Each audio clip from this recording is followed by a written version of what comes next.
What are some of the challenges that globally farmers are facing to do that, to feed the people of their own country, to make the world a better place? What are some of those challenges that farmers everywhere are up against? Yeah, when you get into the developing world, you've got corrupt governments or leaders, and not as though that doesn't exist in the developed world as well.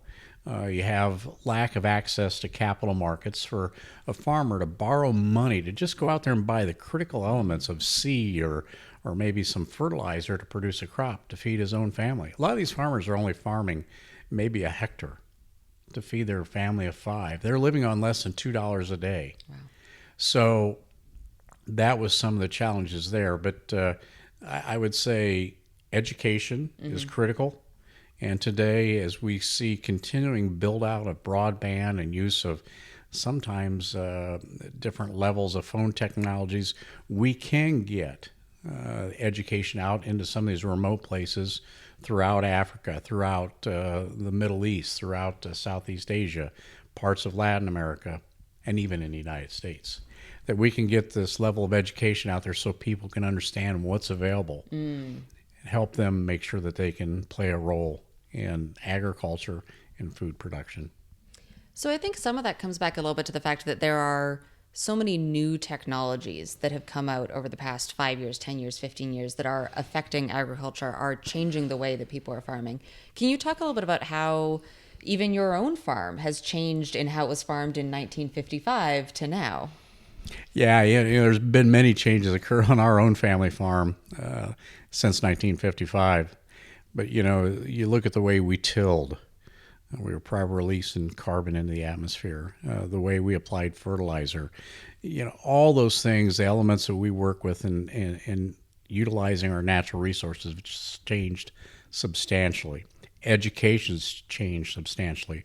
Our workforce, our markets, who we sell to, who we buy from, the way we leverage digital technology, all this has changed dramatically, affecting how we produce food, fiber, and energy.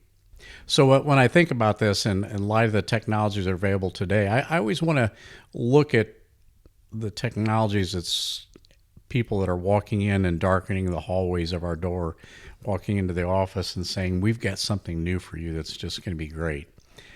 We get those every day. And we are very early integrators of new technologies. We usually adapt pretty quickly, and we can use, and we fail.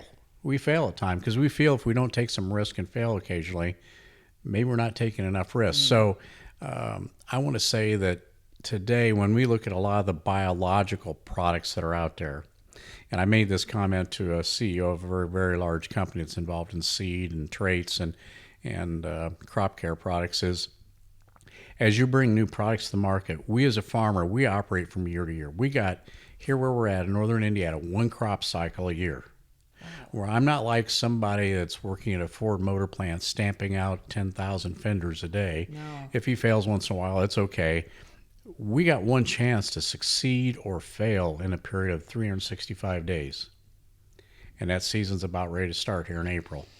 So when we select a product to use on our farm, we need to make sure that it's going to more than likely perform. It needs to be durable under different environmental conditions and different management styles. It needs to make sure it can perform under different environments, whether it's a drought or excessive water. So we just can't bring anything in terms of new products to the farm unless we know that it's got a high likelihood of success to perform on our farm. Because if not, the consequences are pretty substantial, whether it's the income to our farm, but it's also that consumer around the world that may now have, if too many people adopted this technology, all of a sudden it doesn't have enough food or they can't afford it. So we need to make sure that we're using the right products and that they're durable and reliable.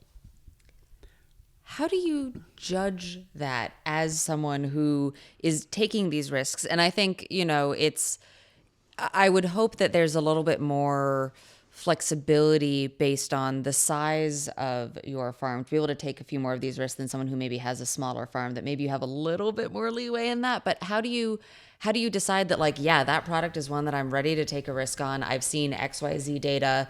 That sounds terrifying to me. How do you make those decisions?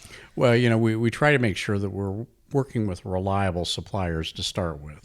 Do they have a track record? And that doesn't mean we only work with people or companies that have been around for a period of time. We work with people that may have only been in existence, or companies that have only been in existence for a few years. But we will go through the due diligence of assessing these technologies and what they've delivered in the test results. We look at how broadly of this testing occurred across different geologic or geographical areas and production environments, and make sure that it has a fit for our farm. And then it does take substantially more effort on our farm to make sure that we're giving it the opportunity it does to make sure it's a product that we can use. It's we can't have just a one-off. We've got to have multiple places where we test side by side with other products to understand how it's going to perform. And if it doesn't perform in the first year, hopefully we'll give it another year. If it's showing promise, we'll try it again. But again, we have to be willing to embrace those new products as they come to the marketplace.